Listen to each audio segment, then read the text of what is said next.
नमस्कार, सत श्री अकाल, आदाब। मेरा नाम मनदीप पुनिया है और आप सुन रहे हैं पंजाबी रेडियो यूएस से। आज हमारे साथ अभिषेक श्रीवास्तव मौजूद हैं, एडिटर हैं, पत्रकार हैं और लगातार यह बात करते रहते हैं कि जो लोगों की राजनीतिक मेमोरी है वो काफ़ी शॉर्ट हो गई है। इसलिए हमने उनसे गुज़ारिश की है कि साल 2024 में जो भी राजनीतिक घटनाक्रम हुए हैं, उनकी हमें जानकारी दें, उनका विश्लेषण करें ताकि साल 2025 में जो कुछ भी घटित होगा, तो उसके बारे में लोगों को एक बैकग्राउंडर पहले से पता रहे। और साथ में साल 2024 में जो भी राजनीतिक घटनाक्रम हुए उनको समेटना इसलिए भी जरूरी है ताकि एक उनका सही से मूल्यांकन हो सके और शुरुआत में जिस हिसाब से साल चला था आखिरी तक आते आते उसमें किस किस्म के घटनाक्रम हुए उनको उनको भी समझने में थोड़ी सी आसानी होगी। और अब जो साल 2024 विदा लेने के लिए मतलब तैयारी खड़ा है, बिल्कुल 3 दिन बच गए हैं और 28 दिसंबर को आज हम ये बातचीत रिकॉर्ड कर रहे हैं। अभिषेक जी, शुरुआत करते हैं सबसे पहले तो जनवरी महीने से। इस साल का जनवरी महीना शुरू हुआ और नेशनल मीडिया पे हमने देखा कि जो न्यूज मीडिया के एंकर और एंकराएं हैं वो भगवा कपड़े पहनकर टीवी पे अवतरित हो गए थे और नकली राम सीता स्टूडियो में बैठाए जाने लगे थे और ये कहा जाने लगा था कि राम का पुनर्जन्म जन्म हो रहा है इंडिया में। और 21 जनवरी को भारत के प्रधानमंत्री ने प्राण प्रतिष्ठा, हमसे तो बोला भी नहीं जा रहा, हरियाणा पंजाब वालों को पहली बार इस शब्द का पता चला कि जो भगवान है उनको भी जिंदा किया जाता है। और श्री राम का पूरा जो बोलबाला था वो जनवरी महीने में रहा और जिस हिसाब से बीजेपी ने एक हिसाब से मास्टर स्ट्रोक ही गई है और उसके बाद हमने इसका राजनीतिक असर भी देखा। तो आप जो ये घटनाक्रम है इसको आप कैसे देखते हैं, इसको कैसे आप याद करना चाहेंगे? जनवरी महीने में जो 21 जनवरी को राम मंदिर में प्राण प्रतिष्ठा नरेंद्र मोदी ने आयोजित की। देखिए, ऐसा है कि जो प्राण प्रतिष्ठा का कार्यक्रम हुआ, ये एक स्टैंडर्ड प्रोसीजर होता है। हिंदू धर्म चूंकि मूर्ति पूजक धर्म है ना, तो कोई भी जो मूर्ति पूजक धर्म होता है, मूर्ति तो पत्थर की होती है, ठीक है। तो ये एक रिचुअल होता है और ये बहुत पुराना है। जहां जहां मूर्ति पूजा वाले पंथ हैं वहां पे मूर्ति में प्राण डालने का एक रिचुअल होता है। वो मानते हैं कि लो जी ये पत्थर है, हमने पत्थर में प्राण डाल के इसको भगवान बना दिया है। ये एक बहुत सामान्य रिचुअल है, सारे मूर्ति पूजक पंथों में पाया जाता है। और राम चूंकि वैष्णव पंथ के भगवान हैं, तो वैष्णव पंथ में जो है मूर्ति पूजा होती है। शैव पंथ में भी होती है। हिंदू धर्म में कई मूर्ति पूजक भी हैं, कई मूर्ति पूजक नहीं भी हैं, कई नास्तिक भी हैं, अलग अलग पंथ हैं, है ना। जैसे आपके हरियाणा में आर्य समाजी बहुत मजबूत रहे हैं, ठीक है, तो वहां मूर्ति पूजा नहीं होती है, ठीक है। तो ये अलग अलग क्षेत्रों में अलग अलग हिसाब से रिचुअल्स होते हैं, नहीं होते हैं। तो ये बहुत स्टैंडर्ड रिचुअल था। लेकिन क्या क्या एंकर और एंकराओं का भगवा कपड़े में आना और श्री राम का राजनीतिकरण होना, उसमें बहुसंख्यक समाज के वोट बटोरने के लिए पूरी जल्दबाजी जिस हिसाब से नरेंद्र मोदी ने की, बाद में तो खैर वो अलग बात है कि जो राम का मंदिर था वो बारिश में जब मानसून आया तो उसमें टपका भी, उसमें पानी भी आया और लोगों ने कहा जल्दबाजी भी हुई है। उस समय हम लगातार कवरेज भी देख रहे थे अयोध्या की। और फिर तो ये मुझे बताइए कि क्या प्राण प्रतिष्ठा सामान्य हो सकती है, लेकिन उसके आड़े दवाड़े जो माहौल बनाया गया, जो माहौल क्रिएट किया गया, राजनीतिक पोलिटिसाइजेशन जो उस इवेंट का हुआ, क्या वो आप उसको सामान्य मानते हैं? उसको कैसे देखते हैं? नहीं, इसको अगर आप इवेंट का पॉलिटिसाइजेशन कह रहे हैं तो इसका मतलब कि आप इसको आइसोलेशन में देख रहे हैं। आप इवेंट को आइसोलेशन में मत देखिए। राम को एक सर्वशक्तिमान भगवान और हिंदुओं के केंद्रीय भगवान स्थापित करने की जो राजनीति है, वो राजनीति किसी इवेंट से नहीं जुड़ी है। वो 100 साल के आरएसएस के बाकायदे पॉलिटिकल फिलॉसफी से जुड़ी हुई है, ठीक है। आरएसएस का 100 साल लग चुका है और आरएसएस की पूरी जो पॉलिटिकल फिलॉसफी थी, रिलीजियस फिलॉसफी थी, वो यही थी कि हिंदू धर्म की बहुलता को कैसे खत्म करके एक देवता देवता के एक जन्म स्थल, इन सब में सीमित कर दिया जाए। ठीक है, भगवान तो शिव भी हो सकते थे, भगवान तो कृष्ण भी हो सकते थे, भगवान देवियां हैं। ठीक है, 64 देवियां हैं, 33 कोटि देवी देवता होते हैं हिंदू धर्म में। लेकिन राम को अगर चुना गया स्थापित करने के लिए, तो इसकी राजनीति 100 साल पीछे जाती है। और आप इवेंट की बात अगर कर रहे हैं तो 21 जनवरी का इवेंट कोई इवेंट नहीं है, क्योंकि आजादी के बाद जिस तरीके से अयोध्या को पॉलिटिसाइज किया गया, वहां रामलला की मूर्ति चमत्कारिक तरीके से पैदा कर दी गई, और उसके बाद बाबरी मस्जिद के गिराए जाने तक और राम मंदिर का पूरा आंदोलन, ये सब पॉलिटिकल ही था, ये सब पॉलिटिकल था। ठीक है ना, तो आइसोलेशन में 21 जनवरी के इवेंट को पॉलिटिकल मत कहिए। और ये चूंकि राम का राजनीतिकरण या हिंदू धर्म का एकाश्मीकरण कहिए, एकांगीकरण कहिए हिंदू धर्म का, ये भारतीय जनता पार्टी के पैदाइश से पहले की राजनीति है। भारतीय जनता पार्टी तो 80 में पैदा हुई ना, लेकिन ये तो मामला बहुत पहले का है। तो ये केवल वोट की राजनीति भी नहीं है। ठीक है, तो आप अगर ऐसा कहेंगे कि 21 जनवरी का राम का इवेंट या ये सब जितना कुछ चला है ये केवल भारतीय जनता पार्टी के वोट की राजनीति है, ऐसा नहीं है। ये इस देश के राइट विंग पॉलिटिक्स का कल्चरल फिलॉसफी है, सांस्कृतिक उनका दर्शन है, जिसके केंद्र में राम एक भगवान है, जो कि हिंदू धर्म का प्रतिनिधि भगवान बनाया जाना है। 100 साल से कोशिश की जा रही है, और इस पूरे प्रोसेस में अकेले भारतीय जनता पार्टी ही नहीं जिम्मेदार है। राम को सबसे ज्यादा लोकप्रिय और घर घर तक पहुंचाने का काम कांग्रेस ने किया था, दूरदर्शन पर रामायण सीरियल दिखा के। ठीक है, तो ये इस देश में राइट विंग की जो पॉलिटिक्स है, चाहे वो कांग्रेस की हो चाहे भाजपा की हो, उस राइट विंग दक्षिण पंथ की पॉलिटिक्स का केंद्रीय प्रतीक राम है।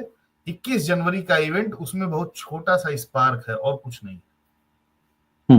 अच्छा, इसमें एक मैं चीज समझने की कोशिश कर रहा हूं कि आपने ठीक कहा कि आरएसएस का पूरे 100 साल का प्रोजेक्ट है। 2025 में स्वर्ण जयंती भी आरएसएस मनाएगा, 1925 में उसकी नींव रखी गई, और आरएसएस ही सबसे बड़ा संगठन है राइट विंग, जो जितने भी उनकी मदर संगठन कहेंगे, मातृ संगठन, उसी से ही भारतीय जनता पार्टी की भी नींव रखी जाती है, बजरंग दल, विश्व हिंदू परिषद, ये सब इसके बाय प्रोडक्ट हैं इसकी राजनीति के। लेकिन मैं ये समझना चाह रहा हूं, जैसे इस भारत ने 1947 में जब आजाद हुआ था, उस समय तो अपनी नींव सेकुलर रखने की बात कही। क्या 21 जनवरी को आप जैसे कल्चरल उसमें भी देख रहे हैं कि ये कल्चरल पुनर्जागरण कहेंगे इसको हम, राइट विंग पॉलिटिक्स का, हिंदुत्व की राजनीति का? आपको नहीं लगता कि कहीं ना कहीं जो देश का सेकुलर फैब्रिक है उसको आघात पहुंचा है? माइनॉरिटीज, आप देखें कि कैसे माइनॉरिटीज के धर्म स्थलों को लगातार टारगेट किया जा रहा है, उनकी खुदाई का पूरा मामला चला, तो इसको आप कैसे समझेंगे माइनॉरिटीज के लिहाज से? वहां तो बाबरी मस्जिद थी, और बाबरी मस्जिद का तो अब कोई नाम निशान लेने वाला भी नहीं है, तो और मुस्लिम जो धार्मिक स्थल है उनको लगातार टारगेट किया जा रहा है। तो क्या 100 साल पूरे होने पे आपको लगता कि ये जो 99वां साल था, वो कहीं ना कहीं उसकी फाउंडेशन स्टोन थी कि जब हम स्वर्णिम जयंती में एंटर कर रहे होंगे तो फाइनली भारत को हिंदू राष्ट्र डिक्लेयर कर पाए? नहीं, हिंदू राष्ट्र का तो हमको नहीं पता। देखिए, ये केवल बोलने वाली बातें हैं, हिंदू राष्ट्र क्या करना है क्या नहीं। और जो सेकुलर फैब्रिक की आप बात कर रहे हैं, वो फैब्रिक तो देश के विभाजन के साथ ही टूट गया था। ठीक है ना, सबसे पहले जब देश बटा और पाकिस्तान बना, तो वो ताना बाना तो तभी पहले टूट गया उस समय। उसके बाद जितनी भी कोशिशें हुई देश को सेकुलर बनाने की, मेरे ख्याल से 10 साल कोई भी ऐसा कंजिक्यूटिव नहीं रहा लगातार जबकि देश में दंगे न हुए हों। ठीक है, सेकुलरिज्म पे बहस बहुत लंबी है, और मैं केवल एक आपको प्रसंग बताना चाहूंगा जिससे आपको ये समझ में आएगा कि मसला केवल भारतीय जनता पार्टी या केवल आरएसएस या केवल नरेंद्र मोदी या केवल 2014 के बाद का नहीं है। जैसा कि मैं पहले कह रहा था कि इन चीजों की बहुत पुरानी ऐतिहासिकता है भारतीय समाज और राजनीति में। एक बहुत सीनियर जर्नलिस्ट थे जिनकी डेथ हुई है 2 साल 4 साल पहले, शीतला प्रसाद सिंह जी। वो अयोध्या के थे और जन मोर्चा अखबार चलाते थे, अभी भी जन मोर्चा चलता है। और वो पहला देश का अखबार था और है जो कि कोऑपरेटिव बेसिस पे बनाया गया था, सहकारी संस्था के तौर पे। शीतला जी अयोध्या के पूरे विवाद में, राम मंदिर के पूरे विवाद में पार्टी रहे। पार्टी इन द सेंस कि जो मध्यस्थता करने वाली पार्टी थी उसमें वो थे, और जिंदगी भर मतलब जो है दोनों पक्षों के साथ, मंदिर पक्ष के साथ भी मस्जिद पक्ष के साथ भी उनके संवाद होते रहे एक्टिवली। उन्होंने बहुत बाद में एक किताब लिखी, अयोध्या का सच। ठीक है। अब अयोध्या के सच से मैं आपको एक छोटा सा प्रसंग बताता हूं जो आज से 40 साल पहले का है। वो प्रसंग ये है कि जब विश्व हिंदू परिषद ने पहली बार राम मंदिर बनाने का प्रस्ताव पारित किया, मतलब ऑफिशियली पहली बार 80 के बाद, ये 82 के आसपास की बात है, जब पहली बार प्रस्ताव पारित किया अपनी बैठक में, और ये हुआ कि भाई राम मंदिर कैसे बने, तो इनका एक प्रतिनिधि मंडल, इंदिरा गांधी उस समय प्रधानमंत्री थी, उनके पास गया था और उसने डिमांड की कि भाई हमने अपने जो है सम्मेलन में प्रस्ताव पारित किया है कि राम मंदिर बनाना है अयोध्या में, तो राम मंदिर आप बनवा दीजिए। ये इन्होंने इंदिरा गांधी से कहा, प्रधानमंत्री से। तो शीतला सिंह जी लिखते हैं अपनी किताब में, मैं उनको कोट कर रहा हूं उनकी किताब को, कि इंदिरा गांधी ने कहा कि भाई लोकतंत्र है इस देश में, लोकतंत्र में मांगा नहीं जाता है, अपनी मांग मनवाने के लिए सड़क पे आंदोलन किया जाता है। ठीक है, आप मांग अपनी उठाइए, सड़क पे आंदोलन कीजिए, देखते हैं क्या होता है। और इंदिरा गांधी के सुझाव के बाद जो है राम मंदिर आंदोलन की शुरुआत हुई। ठीक, अब आप बताइए कि जब इतना बड़ा राम मंदिर आंदोलन हुआ, बाबरी विध्वंस हुआ, फिर मामला कोर्ट में गया और यहां तक पहुंच चुका है, आज से 100वें साल में है, मंदिर बन चुका है, चाहे जैसा भी बनाया, आधा आधा चौथाई। मैं फिर से वही कह रहा हूं कि मसला केवल बीजेपी का नहीं है, केवल आरएसएस का नहीं है।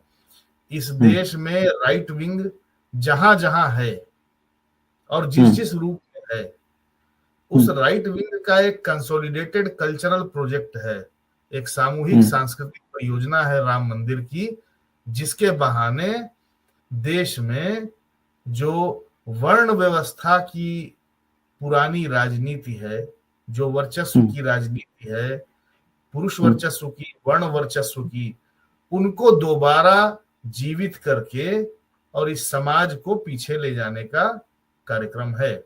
अब उसको वो हिंदू राष्ट्र कह ले, चाहे उसको वो सनातन कह ले, जो कह ले, शब्दावली उनकी है। ठीक है। अच्छा अभिषेक, उसके बाद बहुत सारे बदलाव हमें देखने को मिले कि नीतीश कुमार इंडिया अलायंस छोड़ गए उसी जनवरी महीने में। 31 जनवरी को आदिवासी मुख्यमंत्री हेमंत सोरेन, क्योंकि उन्होंने अपने आइडेंटिटी का बहुत इस्तेमाल किया, उनकी गिरफ्तारी होती है, झारखंड के मुख्यमंत्री थे वो। तो आगे के, और उसके बाद फिर फरवरी महीने में किसान आंदोलन चालू हो जाता है। तो आगे के जो घटनाक्रम हुए उन्हें कैसे देखते हैं आप फरवरी महीने के, और क्या नीतीश कुमार की पलटी ये सारे घटना राम मंदिर के कारण थी?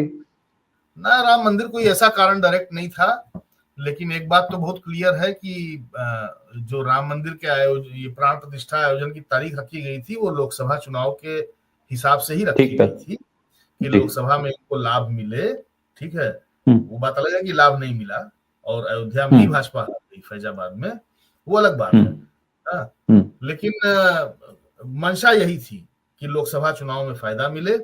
और चूंकि इंडिया अलायंस के पास या कांग्रेस के पास कोई इसके नैरेटिव की काट नहीं थी, इस प्रचार की काट नहीं थी, और बहुत से लोगों को ऐसा लग रहा था कि फिर से जो है उसी तरीके से बहुमत आएगा जैसा बहुमत पिछली बार आया था भाजपा का, यही प्रचार भी किया गया।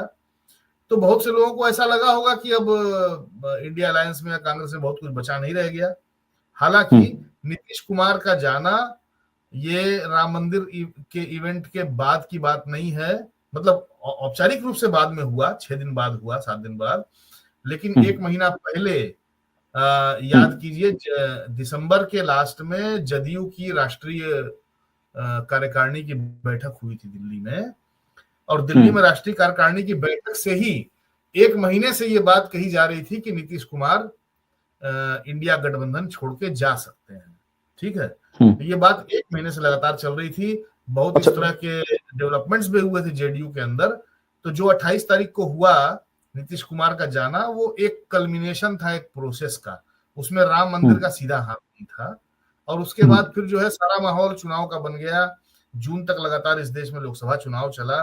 तकरीबन सारी घटनाएं जो भी कुछ आपको दिखती हैं जून तक, वो सब लोकसभा चुनाव के इर्द गिर्द ही थी। अच्छा, इसमें यही है कि जो मेरे को लगता है, क्योंकि मैं हरियाणा, पंजाब, राजस्थान और इस इलाके की पत्रकारिता करता रहा हूं, जिसको मोटा मोटा जाट बेल्ट लोग भी कह देते हैं, कई लोग बोल देते हैं कि खेती किसानी वाली बेल्ट, किसान आंदोलन वाली बेल्ट। इसमें मैंने देखा कि फरवरी 13 को जो आंदोलन शुरू हुआ, किसान आंदोलन, उसने राम मंदिर का कहीं ना कहीं जो एक पूरा हवा था उसको खासकर किसानी बेल्ट में कम किया, और उसमें हमें लोकसभा चुनाव में भी उसका असर देखने को मिला। राजस्थान में 11 सीटें आप देखिए, हरियाणा में 5, और पंजाब में तो इंडिया अलायंस को ज्यादा ही सीटें आई, 13 की 13 कह सकते हैं। एक सीट हालांकि अकाली दल की है। चंडीगढ़ की सीट भी बीजेपी को हारनी पड़ी। और वेस्ट यूपी में भी आप देखिए कि कैराना से लेके, मुजफ्फरनगर से लेकर, सहारनपुर से लेके एक बड़ा असर आपको दिखा।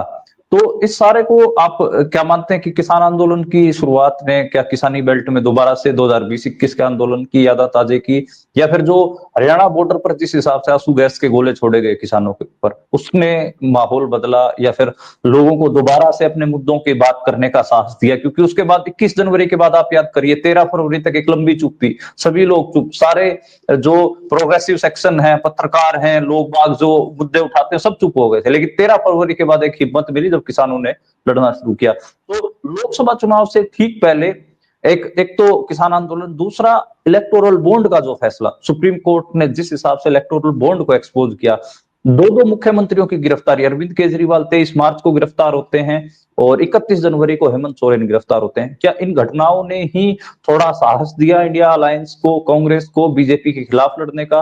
लोकसभा चुनाव की बात करेंगे, लेकिन उससे पहले जो ये घटनाक्रम हुए उनको आप कैसे देखेंगे? नहीं, देखिए, बीजेपी बहुत डेस्परेट थी। ये सच है कि राम मंदिर का उन्होंने कार्यक्रम तो कर दिया था, लेकिन जैसा रिस्पांस मिलना चाहिए था लोगों में, है, लोगों में वैसा रिस्पांस उस कार्यक्रम का नहीं था। मीडिया ने भले बड़ी कोशिश की गुब्बारा फुलाने की, लोगों में महंगाई को लेके, भ्रष्टाचार को लेके, छापों को लेके, मुख्यमंत्रियों की गिरफ्तारी को लेके बहुत ज्यादा रोष था। और मुझे याद है कि फरवरी, मार्च, अप्रैल तक तो मतलब इस तरह की स्थिति थी कि लोग भाजपा को 150 के नीचे गिनवा रहे थे। जो लोग ग्राउंड पे थे वो सभी लोग भाजपा को कह रहे थे कि भाजपा 150 तक सिमट जाएगी। बहुत लोग 100 के नीचे भी कह रहे थे। तो 4 महीना तकरीबन जो लहर चली है ग्राउंड पे मुद्दों की, और सुप्रीम कोर्ट का ये जो इलेक्टोरल बॉन्ड वाला फैसला था, ये तो सीधे सीधे कह दिया था कि असंवैधानिक है। ठीक है, और मुझे लगता है कि करीब 1 महीना लगातार इलेक्टोरल बॉन्ड और अडानी के खिलाफ पूरा जो मसला था, ये सब कुछ मिलके जिस तरह का माहौल बनाया था, किसान आंदोलन उस पूरे का एक हिस्सा था। किसान आंदोलन को अलग से देखने के बजाय आप पहलवानों के आंदोलन, नौजवानों के आंदोलन, इनके साथ जोड़ के क्लब करके देखिए। जो पॉलिटिकल अपोजिशन बन रहा था वो नीतीश कुमार के जाने से बहुत फर्क नहीं पड़ा। आपको याद होगा कि यहाँ चुनाव के पहले दिल्ली में हेमंत सोरेन की पत्नी और अरविंद केजरीवाल की पत्नी एक ही मंच पे थी, और सोनिया गांधी वहां पे थी उस मंच पे, और बड़ी इंडिया गठबंधन की रैली हुई थी। हाँ? तो ये ऑप्टिक्स की जो राजनीति है, मतलब ये ऑप्टिक्स की राजनीति विपक्ष के फायदे में रही 4 महीने लगातार। राम मंदिर का पूरा कार्यक्रम फुस हो गया, हवा निकल गई उसकी, और उस ऑप्टिक्स की राजनीति में उसको इनफैक्ट मजबूत करने में, कॉन्फिडेंस वापस हासिल करने में किसान आंदोलन की एक भूमिका निश्चित तौर पे रही। अच्छा, इसमें एक बात और, फिर इलेक्टोरल जब रिजल्ट की बात आती है उसके बारे में बात होती है, चुनाव शुरू हो जाते हैं और फिर जो परिणाम आते हैं, परिणाम ने सबको चौंकाया 4 जून को। और उसमें आप देखिए कि 240 पे बीजेपी सिमट गई और उसको एनडीए कहना पड़ा। और जब प्रधानमंत्री नरेंद्र मोदी के मुंह से पहले मोदी मोदी मोदी मैजिक ये सब निकलता था, वो एनडीए हम मैं की जगह पे शब्द बदलकर हम हो गया था, वोकैबुलरी की बात करें। और उत्तर प्रदेश जिसको हिंदुत्व की राजनीति की गढ़ कहा जा रहा था, वहां पर समाजवादी पार्टी कांग्रेस की जबरदस्त वापसी देखिए आप। आपने सही कहा कि वही बीजेपी जो राम मंदिर का फायदा लेने की कोशिश कर रही थी, जहां पर राम मंदिर बनाया गया, अयोध्या फैजाबाद की सीट, वहीं पे ही वो हार गई। तो ये करिश्मा भी इसी भारत में हुआ। तो आप इसका थोड़ा बताइए कि लोकसभा चुनाव के जो परिणाम आए उनका विश्लेषण आपका क्या रहेगा? नहीं, लोकसभा चुनाव के परिणाम देखिए निश्चित तौर पे मतलब पूरी तरह पब्लिक सेंटिमेंट का रिफ्लेक्शन नहीं थे। अगर वास्तव में पब्लिक का सेंटिमेंट आता तो भाजपा 150 के नीचे रह जाती, और ये आकलन था। क्योंकि मैं एटलीस्ट उत्तर प्रदेश और राजस्थान 2 जगह घूमा था, और ग्राउंड से जो सेंटिमेंट आ रहा था यूपी में, जितना हम लोग का आकलन था वही निकला रिजल्ट, है ना। बल्कि हम लोगों ने थोड़ा सा रियायत दे दी थी भाजपा को कि भाई इसका प्रशासन है, ईवीएम है, सब कुछ है, तो शायद भाजपा 40 सीट 45 सीट ले आए। लेकिन 33 तक भाजपा का सिमटना हमारे आकलन के हिसाब से भी थोड़ा सा आश्चर्यजनक था। लेकिन वो अप्रत्याशित नहीं था, क्योंकि लोगों में बहुत गुस्सा था। जी। और चुनाव आते आते संविधान एक मुद्दा बन गया था, जो सबसे बड़ी बात कि चौतरफा संविधान, मतलब महाराष्ट्र से लेके आंध्रा से लेके यूपी, राजस्थान, मतलब स्थानीय मुद्दे तो थे ही, संविधान एक ऐसा मुद्दा था जो सबको आपस में बाइंड कर रहा था, जोड़ रहा था। और संविधान मतलब किसी एब्स्ट्रैक्ट सेंस में नहीं, बल्कि लोगों के आरक्षण, लोगों के अधिकारों के सेंस में, है ना। तो आप जो निचले तबके थे, जो दलित थे, जो ओबीसी थे, सबको अपने अपने आरक्षण की, अपनी आजीविका की, अपने कोटा की चिंता थी। ठीक है, मैं ये नहीं कह रहा कि किसी ने संविधान को पढ़ लिया था या बड़ा प्रियम्बल को लेकर लोग सेंसिटिव, ऐसा नहीं था। संविधान से उनको जो भी मिल रहा है उनके हित के लिए, उसको लेकर लोग सेंसिटिव थे। और जब बयानबाजियां हुई, खासकर अयोध्या में, अयोध्या के जो भाजपा के प्रत्याशी थे लल्लू सिंह, उनका बयान आया कि संविधान खत्म कर देंगे अगर हम जीत जाएंगे, तो इसका बहुत रिटेलिएशन हुआ। अयोध्या में भाजपा के हारने की सबसे बड़ी वजह उनके प्रत्याशी लल्लू सिंह का बयान था, ठीक है, कि हम जीतेंगे तो खत्म कर देंगे संविधान। ऐसा ही एक आध और लोगों ने बयान दिया था भाजपा से। और राहुल गांधी लगातार संविधान को लेके, बाकी और पार्टियां संविधान को लेके कैंपेन कर ही रही थी। तो मेरे ख्याल से चुनाव, लोकसभा चुनाव बहुत एक्सपेक्टेड रिजल्ट तो नहीं रहा, जैसा ग्राउंड सेंटिमेंट था। मैनेज था, काफी कुछ मैनेज था, बहुत टाइट था, पुलिस प्रशासन से लेके ईवीएम तक बहुत चीजों पे शक है। इलेक्टोरल रोल्स में क्या चेंजेस किए गए, इस पर न्यूज लॉन्ड्री ने अभी इस हफ्ते एक स्टोरी की है, बहुत शानदार स्टोरी है, कि कैसे लोकसभा चुनाव के पहले मतदाता सूची में छटाई की गई और प्रशासन ने जो है भाजपा विरोधी वोटरों के नाम काटे। न्यूज लॉन्ड्री ने बड़ी अच्छी खोजी रिपोर्ट की है इतने महीने बाद, उसको पढ़ा जाना चाहिए। तो बहुत सी चीजें ऐसी हैं जो अभी निकल के आ रही हैं धीरे धीरे, जिससे ये समझ में आएगा कि जिस भाजपा को 150 पे रह जाना था, वो 100 सीट 90 सीट ज्यादा कैसे पा गई। ठीक है, जी। तो राम मंदिर तो पहले ही हफ्ते में खुश हो गया था, लेकिन भारतीय जनता पार्टी का भी हारना तकरीबन ये बदा था कि उसको हारना है। नरेंद्र मोदी 1 लाख, मतलब कितने वोट से आप जीते हैं देखिए ना, 50,000 वोट दाएं बाएं हो जाते तो नरेंद्र मोदी हार जाते बनारस में। ठीक है जी, और वहां से लोग ये भी कह रहे कि अगर प्रियंका गांधी हिम्मत कर लेती, चुनाव लड़ जाती, तो आज बड़ी नेता होती। हाँ, जीत जाती। तो मैं वही कह रहा हूँ कि जब नरेंद्र मोदी, जो कि वीवीआईपी नेता है, सबसे बड़े नेता हैं, जो पूरी पार्टी और आरएसएस को अपनी जेब में रख लिए हैं, और नरेंद्र मोदी के नाम पे कोई कोई मतलब कहते हैं कि कुत्ता खड़ा हो जाए तो जीत जाता है उनकी हवा में। नरेंद्र मोदी जब 50,000 वोट के दाएं बाएं होने से निपट जाते, ऐसी स्थिति बन गई थी, तो आप सोचिए कि भाजपा ने कितनी मुश्किल से इस चुनाव को संभाला होगा, है ना। तो ये चुनाव मैनेज चुनाव था, संभाला गया चुनाव था, और बड़ी चतुराई से रिजल्ट इस तरह से आए हैं। अब कैसे कितना मैनेज था मैं नहीं जानता, लेकिन रिजल्ट इतनी चतुराई से आए हैं कि विन विन सिचुएशन दिखाई पड़ रही है। मतलब सरकार भी भाजपा की बन गई बिना बहुमत के, और ये भी कहने को रह गया कि देखो कांग्रेस ने इतनी सीटें ले आई, बाकी लोगों ने इतना बढ़िया किया, और इस बात का बाकायदा जश्न मना कि भाजपा को बहुमत के पीछे रोक दिया गया सेकुलर प्रोग्रेसिव तबके में। तो ये विन विन सिचुएशन जैसी स्थिति बना दी। तो हुआ ये कि लोगों के भीतर जो आक्रोश था, वो आक्रोश भाजपा के बहुमत कम रहने से सेफ्टी वाल्व से निकल गया। हवा थोड़ी कम हो गई। हवा कम हो गई। जनता के अंदर जो गुस्सा भरा था आंदोलन का, पहलवानों का, ये इलेक्टोरल बॉन्ड का, भ्रष्टाचार का, वो सारी अग्निवीर आंदोलन का, हाँ, ये सारी हवा भाजपा ने अपनी कुछ सीटें कम करके निकलवा दी। हवा निकल गई। हवा निकल गई तो सारे आंदोलन भी बैठ गए। इधर प्रोग्रेसिव तबका भी खुश हो गया, कांग्रेस में भी थोड़ी सी हलचल मच गई, ओवर कॉन्फिडेंस आ गया राहुल गांधी में, राहुल गांधी की चाल बदल गई है। और भारतीय जनता पार्टी ऐसा लगा कि बड़ी विनम्र हो रही है। वो हम बोल रहे हैं नरेंद्र मोदी एनडीए की बात कर रहे हैं, लेकिन वो सारी विनम्रता हमने देख ली कि वो नीतीश कुमार और चंद्रबाबू नायडू के समर्थन से सरकार बनी तो कितना हल्ला हो रहा था कि ये सरकार बैसाखी पर है, ये होगा वो होगा। लेकिन उसके बाद हमने देखा कि जिस तरीके से उन्होंने डील किया है चीजों को, कोई फर्क नहीं पड़ा है। वही पॉलिसीज चली आ रही हैं, सब कुछ वैसे ही चला आ रहा है।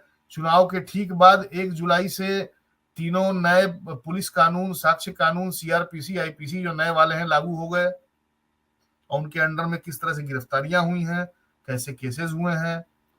महाराष्ट्र ने नया कानून बना दिया शहरी नक्सल को लेके। सब कुछ वैसा ही है, केवल दिखने में ऐसा लगा, हमें लगा कि लोकसभा के बाद भाजपा थोड़ी माइल्ड हुई है, लेकिन हुई नहीं थी भाजपा माइल्ड। ठीक है, अच्छा, भाजपा की सारी पॉलिसीज प्रशासन वैसे ही थे और अभी भी वैसे ही चल रहा है।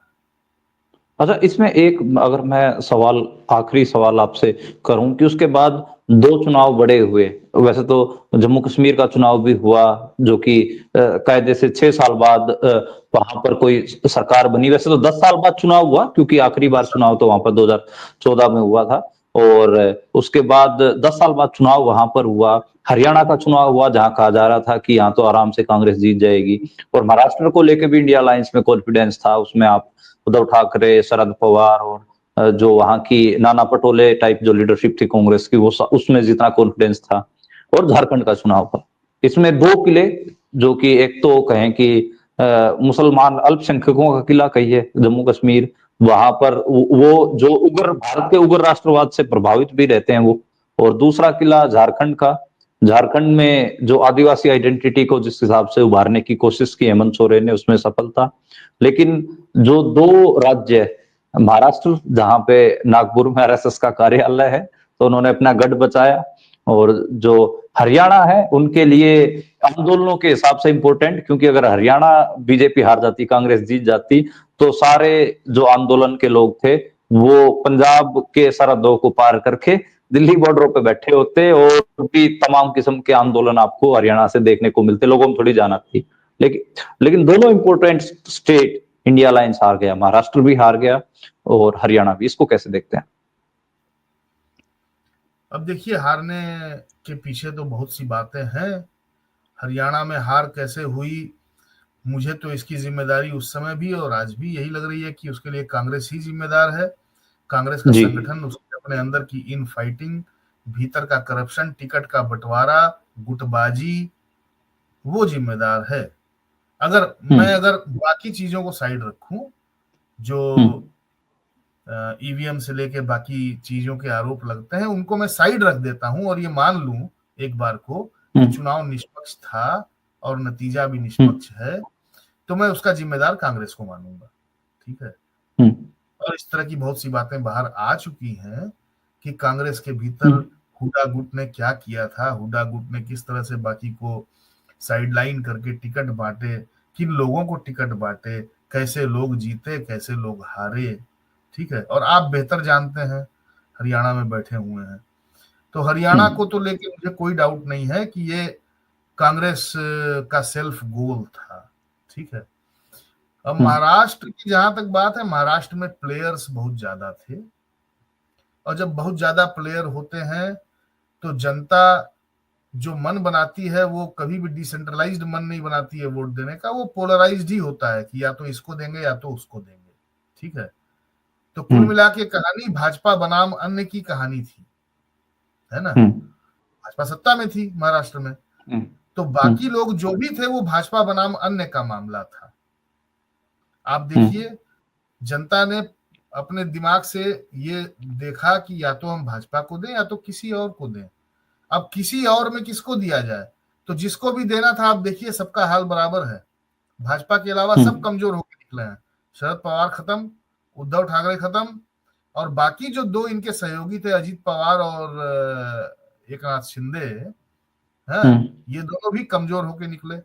मतलब इतनी इनकी हालत कम हो गई कि इनका कहना नहीं रह गया और मुख्यमंत्री बदल दिया गया, देवेंद्र फडणवीस मुख्यमंत्री बन गए। 90% स्ट्राइक रेट भाजपा की सीटों का था महाराष्ट्र में। ऐसा कैसे हो सकता है कि आप 100 सीट पर लड़े और 90 पे जीत जाए, ठीक है। इसका मतलब कि या तो जनता भाजपा बनाम अन्य के रूप में देख रही है, और या तो इतनी डिस्परेशन है कि कह दिया गया है कि भाई सबको कट शॉर्ट करो, सबकी औकात में लाओ, सरकार हमारी बन रही है, तगड़े से बन रही है, मुख्यमंत्री भी हमारा रहेगा, ठीक है। महाराष्ट्र में एक अभिषेक जी, एक बीच में रोक रहा हूं। महाराष्ट्र क्योंकि भारत की फाइनेंशियल कैपिटल भी है, और अगर हम अर्थव्यवस्था के लिहाज से देखें तो मैं महाराष्ट्र के पत्रकारों से भी बात कर रहा था, मैं मेन स्ट्रीम पत्रकारों से बात कर रहा था, जो मेरी बात हो रही थी, जो कि डे टू डे के फैसलों में भी अपनी एक पहुंच रखते हैं। इसके अलावा मैं भी थोड़ा घूमा, तो मुझे महसूस हुआ कि अडानी साहब का, गौतम अडानी का खास इंटरेस्ट रहा। उन्होंने, कहा जाता है कि हर सीट पे उन्होंने 10-10, 15-15 करोड़ रुपए बांटे ताकि बीजेपी जीत के आए। और उसमें अजीत पवार साहब ने तो एक इंटरव्यू में भी थोड़ा इशारा करने की कोशिश की, और अजीत पवार का जो लोग पीआर देख रहे थे उनसे मेरी लगातार बात हो रही थी, वो कह रहे थे कि सारा पैसा अडानी साहब की तरफ से आ रहा है। तो इसको आप क्या मानते हैं कि जो गौतम अडानी साहब हैं और नरेंद्र मोदी की जो जोड़ी है, उन्होंने तय किया कि फाइनेंशियल स्टेट को, फाइनेंशियल कैपिटल बॉम्बे क्योंकि महाराष्ट्र में है, उसको तो हाथ से नहीं जाने देंगे। देखिए, बॉम्बे का फाइनेंशियल कैपिटल होना, ग्लैमर का कैपिटल होना, बॉलीवुड होना, ये सब कुछ एक बात है, ठीक है, एक तरफ है। हाँ, अगर वास्तव में यही कारण होता अकेला, तो बीच बीच में जो कांग्रेस की या एनसीपी की या और सरकारें बनी हैं वो नहीं बनती। हाँ, ये सच है कि हर पार्टी चाहती है कि बॉम्बे अपने हाथ में रहे, महाराष्ट्र अपने हाथ में रहे, हाँ, लेकिन ये इकलौता कारण नहीं है। दूसरी बात, आपको क्या लगता है कि अडानी का इंटरेस्ट केवल महाराष्ट्र में ही था? पिछले मध्य प्रदेश, राजस्थान और छत्तीसगढ़ के जो चुनाव हुए थे, अगर मैं कहूं कि अडानी का इंटरेस्ट वहां भी था, तब आप बताइए क्या कहेंगे? मतलब जो तीनों राज्यों के चुनाव रिजल्ट आए थे, याद कीजिए, राजस्थान का, मध्य प्रदेश का, छत्तीसगढ़ का, तीनों में भाजपा आई, ठीक है। और उसमें भी अडानी के इंटरेस्ट की बात आई थी कि अडानी ने क्या, कितना खर्च किया, कहाँ किया है, उसमें भी आई थी। आप देखिए वो ये जो आपका ये अडानी के जो खदान से लेके और ये जंगल वाला पूरा इंटरेस्ट है छत्तीसगढ़ में, मध्य प्रदेश में, हर्षदेव का मामला चलता ही है, उसके अलावा हाँ, मतलब सारे कमर्शियल इंटरेस्ट हैं भाई उस पूरे सेंट्रल इंडिया में अडानी के, और महाराष्ट्र में तो निश्चित तौर पे होगा, कहने की बात ही नहीं है। तो मैं ये कह रहा हूं कि अडानी स्पेसिफिकली महाराष्ट्र के चुनाव में पैसा लगा रहे हैं, ऐसी बात नहीं है।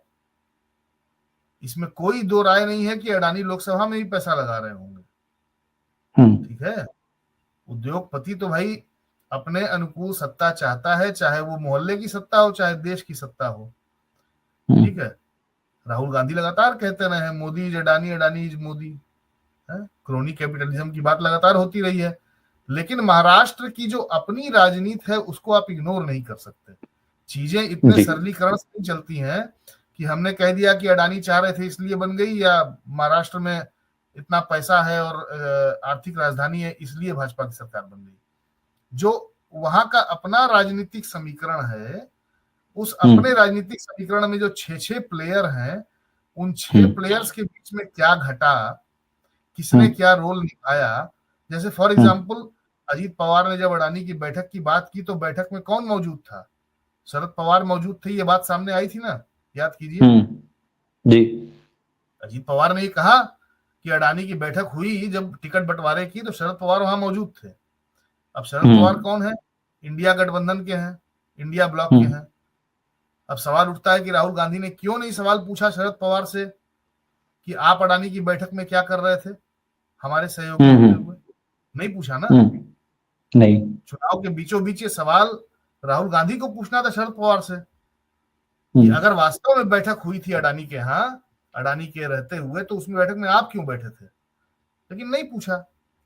इसका मतलब कि कारपोरेट और पॉलिटिक्स का नेक्सस पार्टी के विभाजनों के पार है, अक्रॉस द पार्टी लाइन है। ठीक है।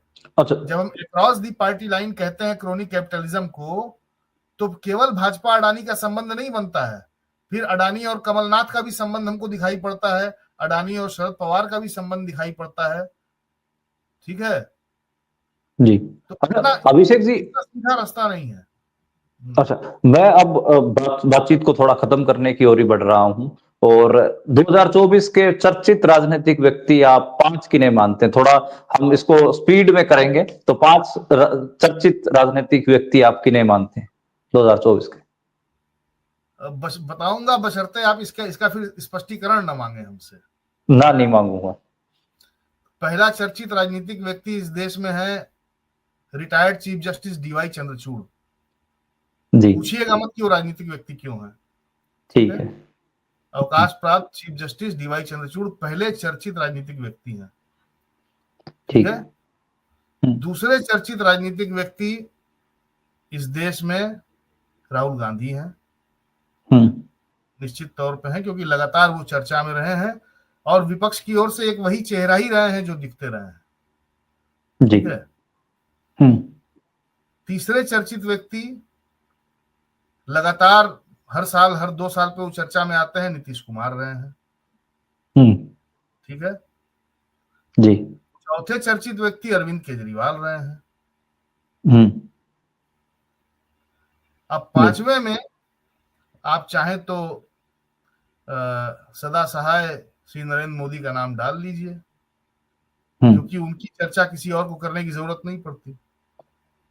जी। ये 5 लोग मेरे ख्याल से हैं जिनके इर्द गिर्द राजनीति को समझाया जा सकता है।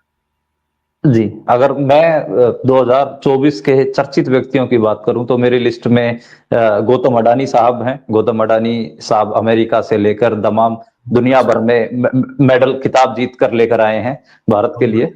और जो दूसरे चर्चित व्यक्ति की अगर मैं बात करूं तो मुझे लगता है कि वो नीतीश कुमार हैं। उनके दम पर बहुत सारी पॉलिटिकल कॉन्स्पिरेसी थ्योरियों का जन्म भारत में दिया गया।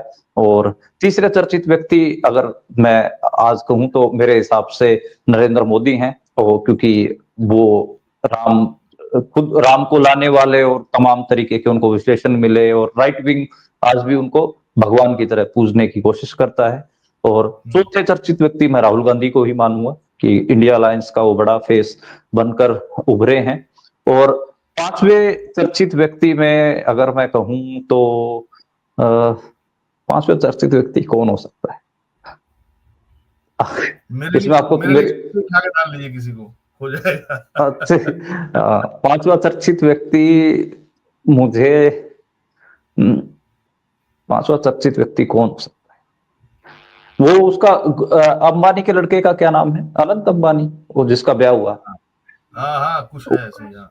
आकाश हाँ, तो हाँ, उसका जो भी अनंत आकाश उनमें से मतलब पता नहीं है, तो वो लड़का, उसका ब्याह और उसमें सब डेमोक्रेसी का डांस इंडिया का, तो वो पांचवा चर्चित व्यक्ति मैं मानता हूं कि मेरे लिए वो रहा। तो आज के लिए इतना ही, और हमने कोशिश की कि जो राजनीतिक घटनाक्रम हुए 2024 में वो लोगों की मेमोरी में दोबारा से आप जो जितने भी मेरे श्रोता हैं या देखने वाले लोग हैं उनके जहन में जिंदा कर सकें। अभिषेक जी, जुड़ने के लिए शुक्रिया, और आगे भी किसी न किसी मौके पर हम आपको तंग करते रहेंगे। और बाकी मेरे श्रोतागणों और सारे दर्शकों, आपको बहुत बहुत प्यार भरी सत श्री अकाल, राम राम, और खुदा हाफिज। दोबारा मुलाकात होती है नई खबरों के साथ, नए बुलेटिन के साथ, या फिर नई किसी शख्सियत से बातचीत पर। ठीक है भाई, सब हो गया। Good night.